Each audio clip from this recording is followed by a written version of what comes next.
جو لوگ اللہ پر ایمان لائیں، کہیں کہ ہمارا رب اللہ ہے، پھر اس پر جم جائیں، ان پر فرشتوں کا نزول ہوتا ہے، نہ کوئی غم کرو نہ خوف، خوشیاں مناؤ جنت کی جس کا تم سے وعدہ کیا گیا تھا۔ اللہ کی ربوبیت پر اطمینان جب انسان کو ہو جاتا، میرا رب اللہ ہے، ربی اللہ، انسان کے لیے نہ کوئی کھٹکا، نہ کوئی خطرہ، نہ کوئی خوف، نہ کوئی حزن۔ جو کچھ ہو رہا ہے کس کے اذن سے ہو رہا ہے؟ اللہ کے اذن سے۔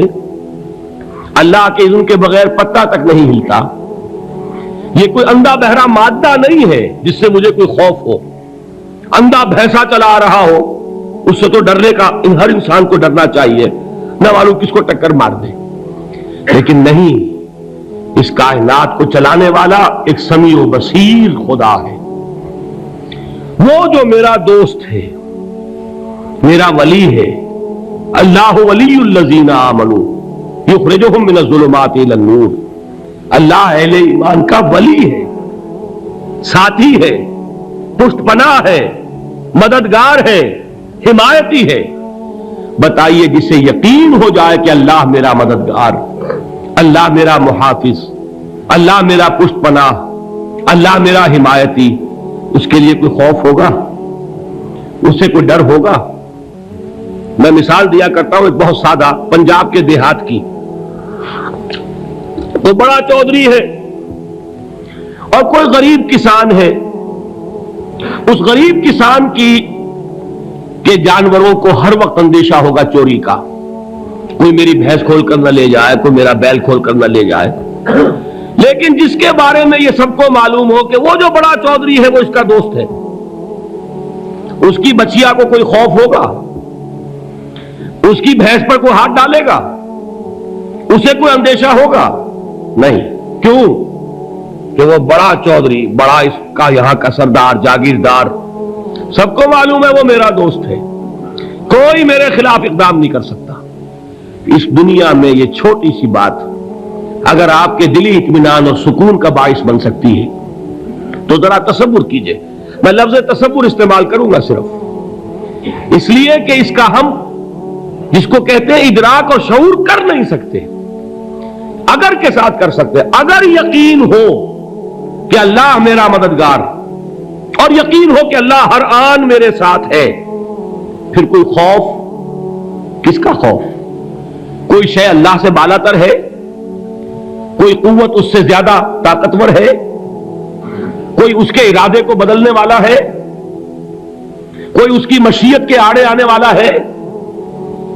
یہی بات ہے جو حضور نے فرمائی۔ یہ ایمان کا حاصل ہے لب لباب، کہ دیکھو اچھی طرح اس بات کو ذہن نشین کر لو، اگر تمام انسان مل کر تمہیں کوئی نقصان پہنچانا چاہے نہیں پہنچا سکتے، مگر جو کچھ اللہ نے لکھ دیا ہو، اور تمام انسان مل کر تمہیں کوئی نفع پہنچانا چاہیں نہیں پہنچا سکتے، مگر وہ شے جو اللہ نے طے کر دی ہو۔ آپ پھر میں کہوں گا ذرا طاری کیجئے، اسے فرض کیجئے، اسے سوچئے، اگر اس حدیث پر ہمارا دل ٹھکا ہوا ہو تو کسی سے ڈر ہوگا؟ یہ مجھے نقصان نہ پہنچا دے، یہ میری رپورٹ خراب نہ کر دے، یہ میری انکریمنٹ نہ رکوا دے، یہ میرا یہ نہ بگاڑ دے، یہ میرے یہ نقصان نہ پہنچا دے۔ اس کا ڈر، اس کا ڈر، اس کا خوف، اس کی خوشامد، اس کے لیے جا کر طرح طرح سے اپنی عزت نفس کو ذلیل کروانا اس کے سامنے، یہ سب کچھ کیوں کرتا ہے انسان؟ جب سمجھتا ہے کہ اس کے ہاتھ میں میرا کوئی نفع ہے، اس کے ہاتھ میں میرے لیے کوئی ضرر ہے، یہ مجھے کوئی گزن پہنچا سکتا ہے، یہ مجھے کوئی نقصان پہنچا سکتا ہے، یہ میرا کوئی کام بنا سکتا ہے، یہ میری کوئی ضرورت پوری کر سکتا ہے، اسی کا نام شرک ہے۔ جہاں آپ نے یہ سمجھا کہ غیر اللہ کے اندر کوئی طاقت موجود ہے، وہی شرک ہے۔ بتوں سے تجھ کو امید خدا سے نو امیدی، مجھے بتا تو صحیح اور کافری کیا ہے؟ شرک تو یہ ہے۔ جس پر بھی تمہیں یہ خیال ہے، کلمہ ہے یہ کلمہ سوم، لا حول ولا قوت الا باللہ، ذرا اس پر دل کو کبھی اگر آپ تصور کریں، پھر فرض کریں، دل ٹھک جائے اس پر، کوئی طاقت نہیں۔ یہی بات تھی جو شیخ عبد القادر جیلانی رحمۃ اللہ علیہ نے اپنی وصیت میں اپنے بچے سے کہی.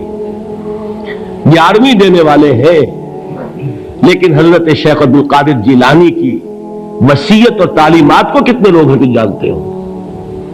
یہ جن مقامات تک پہنچے ہیں وہ کس چیز کی بدولت پہنچے؟ انہوں نے جو پیغام دیا وہ کیا تھا؟ اے میرے بچے، جس طریقے سے قرآن مجید میں حضرت لقمان کی نصیحتیں جو ہے نقل کر دی گئی ہیں، میں یہ عرض کروں گا بالفرض اگر قرآن حضرت عبد القادر جیلانی کے بعد نازل ہوا ہوتا تو شیخ عبد القادر کی یہ نصیحتیں بھی قرآن میں درج ہوتی. اتنی اونچی نصیحتیں ہیں. اے میرے بچے، اس حقیقت کو ذہن نشین کر لے، لا فاعل فی الحقیقت ولا مؤثر الا اللہ. اس کائنات میں نہ کوئی فاعل حقیقی ہے نہ مؤثر حقیقی ہے سوائے اللہ کے. کسی شے میں کوئی تاثیر نہیں اگر اللہ نہ چاہے. آگ جلا نہیں سکتی اگر اللہ نہ چاہے. پانی ڈبو نہیں سکتا اگر اللہ نہ چاہے. زہر ہلاک نہیں کر سکتا اگر اللہ نہ چاہے. کوئی چیز فائدہ نہیں پہنچا سکتی اگر اللہ نہ چاہے. تو در در پہ کیوں سر جھکاتے ہو؟ در در پر کیوں جبیں سائی کرتے ہو؟ سب کے سامنے کیوں ہاتھ پھیلاتے ہو؟ ایک اللہ سے مانگو. ایک اللہ کے سامنے زمین پر اپنی جبین رکھو. لا فاعل فی الحقیقت ولا مؤثر الا اللہ. نظر آتا ہے ہمیں کہ پانی پیاس بجھا دیتا ہے. پیاس بجھانے کی صلاحیت پانی میں نہیں ہے، اللہ کے اذن سے. کھانا بھوک مٹا دیتا ہے. بھوک مٹانے کی صلاحیت کھانے میں نہیں ہے، اذن رب میں ہے. دیکھیے یہی یقین تھا. حضرت موسیٰ علیہ السلام کا واقعہ یاد کیجئے. سامنے سمندر آ گیا ہے. قوم دیکھتی ہے پیچھے کہ گرد و غبار کا طوفان ہے. معلوم ہوا کہ فرعون اپنے لشکر سمیت آ گیا ہے. لشکر جب چلتا تھا تیز رفتاری کے ساتھ تو گرد و غبار کا جو طوفان اٹھتا تھا اس کا تصور کیجیے. اور لمحہ بلمحہ وہ قریب آ رہا ہے. پوری قوم نے کیا کہا؟ اے موسیٰ انا لمدرکون. اے موسیٰ ہم تو پکڑے گئے. قرآن مجید میں تو یہاں وہ باتیں نہیں لکھی ہیں، لیکن تورات میں یہ درج ہے کہ بنی اسرائیل جھگڑنے لگے، دست و گریبان ہو گئے موسیٰ کے ساتھ. موسیٰ ہمیں یہاں مروایا لا کر، اس سے تو ہم ہی بہتر تھے. وہاں کھانے کو ملتا تھا، زندگی تو تھی، بیگار ہم کر رہے تھے، موت تو نہیں تھی. اب جو کچھ ہوگا اس کا تصور کرو، جس طریقے سے ہمارے ٹکڑے اڑائے جائیں گے. تو لڑ رہے ہیں حضرت موسیٰ علیہ السلام سے. یہ تورات کی تفصیل ہے. قرآن میں صرف اتنا آیا ہے، پریشان ہو کر انہوں نے کہا انا لمدرکون. موسیٰ ہم تو پکڑے گئے. اس وقت موسیٰ کا جواب کیا ہے؟ کلا ان معی ربی سیہدین. نہیں، میرے ساتھ میرا رب ہے، وہ راستہ دے گا. بتائیے کہاں راستہ نظر آ رہا ہے؟ یہ ہے ایمان بالغیب. راستہ نظر نہ آئے تب اللہ پر یقین ایمان ہے. جیب میں پیسے ہوں اور تب دل کو اطمینان ہے تو ایمان کس پر ہوا؟ پیسے پر، اللہ پر نہیں. جب وسائل و ذرائع نہ ہو اور پھر یقین ہو کہ اللہ مسبب الاسباب ہے، وہ اسباب کا پابند نہیں ہے، وہ اسباب کا محتاج نہیں ہے، اسباب اس کے محتاج ہے. اگر یہ یقین ہے تو اللہ پر ایمان ہے. یہ نہیں ہے تو تمہارا ایمان اسباب پر ہے، وسائل پر ہے، ذرائع پر ہے، مادیات پر ہے، اللہ پر نہیں. اس وقت کہاں راستہ تھا؟ کوئی راستہ تھا؟ سمندر ہے اور ادھر سے لشکر آ گیا ہے. کلا ان معی ربی سیہدین. اب دیکھیے ایمان کہہ دینا آسان ہے، ہوا معکم اینما کنتم. جہاں کہیں بھی تم ہوتے ہو اللہ تمہارے ساتھ ہوتا ہے. لیکن اس کا یقین قائم ہو جائے تو زمین و آسمان کا فرق واقع ہو جائے. یہی بات ہوئی حضور کے ساتھ. غار ہے، چھپے ہوئے ہیں محمد رسول اللہ اور آپ کے وہ یار غار ابو بکر صدیق رضی اللہ تعالی عنہ. اقبال نے حضرت ابو بکر کی شان میں چند اشعار کہے صرف، لیکن واقعہ یہ ہے کہ بھاری بھاری نظموں پر اور قصیدوں پر بھاری ہے. طویل ترین نظمیں اور قصیدے ہوں ان پر بھاری ہے. ہمت ابو بکر کی ہمت جو ہے کشت ملت را چو ابر، جیسے بارش سے کھیتی اپجتی ہے، ابو بکر کی ہمت اور عزیمت اس امت کو اسی طرح سینچنے والی ہے۔ ثانیے اسلام و غار و بدر و قبر، وہ دوسرے تھے اسلام میں، دوسرے پہلے کون تھے؟ انا اول المومنین، حضور فرماتے ہیں سب سے پہلا ایمان لانے والا میں، دوسرے ابو بکر۔ ویسے ہمارے ہاں یہ چلتا ہے اختلاف، حضرت علی پہلے ہے کہ حضرت ابو بکر پہلے ہے، لیکن اس میں بڑی خوبصورت تطبیق قائم کی ہے علماء نے، اور بہت صحیح ہے۔ چار کے بارے میں فیصلہ ہی مت کرو کہ کون پہلے ہے، ان کی ایک عجیب تقسیم کر دی ہے۔ آزاد مردوں میں، بالغ مردوں میں سب سے پہلے ابو بکر، بچوں میں سب سے پہلے علی، خواتین میں سب سے پہلے خدیجہ، اور غلاموں میں سب سے پہلے زید بن حارثہ۔ بڑی پیاری تقسیم ہے، یہ چاروں ہی پہلے ہیں، ہر ایک کے لیے اولیت ہے۔ اور واقعہ یہ ہے کہ اگر زمانی اعتبار سے تعین ہوگا تو پہلے خدیجۃ الکبریٰ آئیں گی رضی اللہ تعالی عنہ، کسی اور سے بات کرنے کی نوبت بعد میں آ سکتی ہے، پہلے تو اہلیہ محترمہ سے بات ہوئی، آتے ہی پہلی وحی ہوئی ہے، ابھی تبلیغ کا حکم نہیں تھا، کس کو بتایا واقعہ؟ ابھی اپنی نبوت کی تبلیغ کا تو حکم ہی نہیں آیا، واقعہ کس کا ہے؟ وہ خدیجہ کا ہے۔ جب کہا ہے کہ خشیت علی نفسی، مجھے اپنی جان کا اندیشہ ہے، تو کیا جواب دیا خدیجہ نے رضی اللہ تعالی عنہا؟ وہ صدیقۃ الکبریٰ ہے، صدیقات جو ہے خواتین ان میں چوٹی پر خدیجۃ الکبریٰ ہے رضی اللہ تعالی عنہا، اور صدیق جو مرد ہیں ان میں صدیق اکبر ہے ابو بکر صدیق رضی اللہ تعالی عنہ، لیکن صدیقات میں چوٹی پر۔ جب حضور نے فرمایا خشیت علی نفسی، کیا فرمایا، کیا عرض کیا، کیسے تسلی دی؟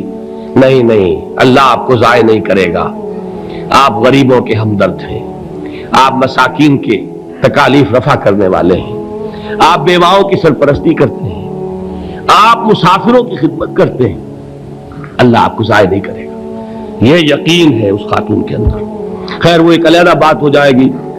میرے دل پر حضرت خدیجہ رضی اللہ تعالی عنہ کی شخصیت کا بڑا گہرا نقش ہے، جو وہ کوئی اور ہی وقت اور موقع ہوا تو بیان ہوگا۔ بہرحال اقبال نے ایک مصرے میں جو چار اولیتیں جمع کر دی ہیں، ہمت او کشت امت را چو ابر، ثانی اسلام و غار و بدر و قبر۔ اسلام میں حضور کے بعد پہلے کون؟ ابو بکر۔ غار میں حضور کے ساتھ کون؟ ابو بکر۔ بدر کی رات اللہ کا رسول سر بسجود، وہ گھاس پھوس کی جو جھوپڑی بنائی گئی تھی، اور وہاں تلوار ننگی لے کر پہرا دینے والا کون؟ ابو بکر۔ اور اس حجرہ عائشہ میں محمد کے بعد سب سے پہلے دفن ہونے والا کون؟ ابو بکر رضی اللہ تعالی عنہ صلی اللہ علیہ وسلم۔ وہ جو معاملہ میں سنا رہا تھا غار ثور کا، حضرت ابو بکر بھی حضور کے خیال سے لرز گئے ہیں۔ آپ کو یاد ہوگا کہ جا کر پہلے تمام جتنے سوراخ تھے انہیں بند کیا ہے، ایک سوراخ رہ گیا تھا جس کو بند کرنے کے لیے کوئی کپڑا نہیں تھا، وہاں اپنی ایڑی رکھی ہے، تب کہا ہے حضور سے تشریف لائیے، اور اپنے زانو پر حضور کو لٹایا ہے، اور وہاں کسی موذی جانور نے کاٹا ہے، حضور کی آنکھ لگ گئی تھی، اس وقت اس بل کے اندر جو بھی بچھو ہے کیا ہے واللہ عالم، اس نے کاٹا ہے، اس کی تکلیف کی وجہ سے ابو بکر کی آنکھوں سے آنسو ٹپک گئے، حضور کے چہرے مبارک پر پڑے ہیں کہ حضور جاگے ہیں، معاملہ کیا ہے؟ ایڑی نہیں ہٹائی وہاں سے، مبادا وہ جانور وہاں سے نکل کر محمد الرسول اللہ کو کوئی گزن پہنچا دے، ابو بکر کی ایڑی ہے، جس طرح چاہے کھا لے، ختم کر دے، جان نکل جائے تب کوئی آنچ آئے، محمد پر تو آئے، لیکن جیتے جی نہیں۔ وہ ہے ابو بکر۔ حضور کے خیال سے اس وقت حضور نے پھر اپنا لعاب دہن لگایا ہے، اور اس سے پھر آپ کی تکلیف ختم ہوئی۔ جیسے خیبر میں حضرت علی کی آنکھ دکھ رہی تھی، اس کو جو شفا حاصل ہوئی وہ بھی حضور کے لعاب دہن سے ہوئی۔ تو بہرحال اس وقت انہوں نے کہا ہے کہ اے نبی یا رسول اللہ، اگر اس وقت ان میں سے کسی نے غیر ارادی طور پر بھی اپنے قدموں کی طرف جھانک لیا تو پکڑے جائیں گے۔ کیا جواب تھا اللہ کے رسول کا؟ لا تحزن ان اللہ معنا، اللہ ہمارے ساتھ ہے، کیوں گھبراتے ہو ابو بکر؟ یہ ہے ایمان باللہ، میرا مالک اللہ، میرا رازق اللہ، میرا محافظ اللہ، میرا مددگار اللہ، میرا پشت پناہ اللہ، میرا دوست اللہ۔ یہ دوستی ہے اللہ کی جو لب لباب ہے، حاصل ہے ایمان کا، اسی کا نام ولایت ہے۔ اولیاء اللہ کے سروں پر سینگ نہیں ہوتے، جس کے دل میں ایمان راسخ ہو چکا ہو وہی اللہ کا ولی ہے، جسے اللہ پر یقین ہو چکا ہے وہی اللہ کا ولی ہے، جسے یقین ہے اللہ میرے ساتھ ہے، میرا مددگار، میرا پشت پناہ، میرا ساتھی، میرا دوست، میرا محبوب، میرا محب۔ اللہ اہل ایمان سے محبت کرتا ہے۔ واللہ یحب الصادقین، ان اللہ یحب الذین یقاتلون فی سبیلہ صفا کانہم بنیان مرصوص۔ اللہ محبت کرنے والا، اہل ایمان محبوب، اور اہل ایمان محبت کرنے والے اللہ محبوب۔ والذین آمنوا اشد حبا للہ۔ آپ تصور کیجئے جسے یہ رشتہ ایمان یا رشتہ ولایت حاصل ہو جائے، الا ان اولیاء اللہ لا خوف علیہم ولا هم یحزنون، آگاہ ہو جاؤ، اللہ کے دوستوں کے لیے نہ کوئی خوف ہے نہ کوئی حزن ہے۔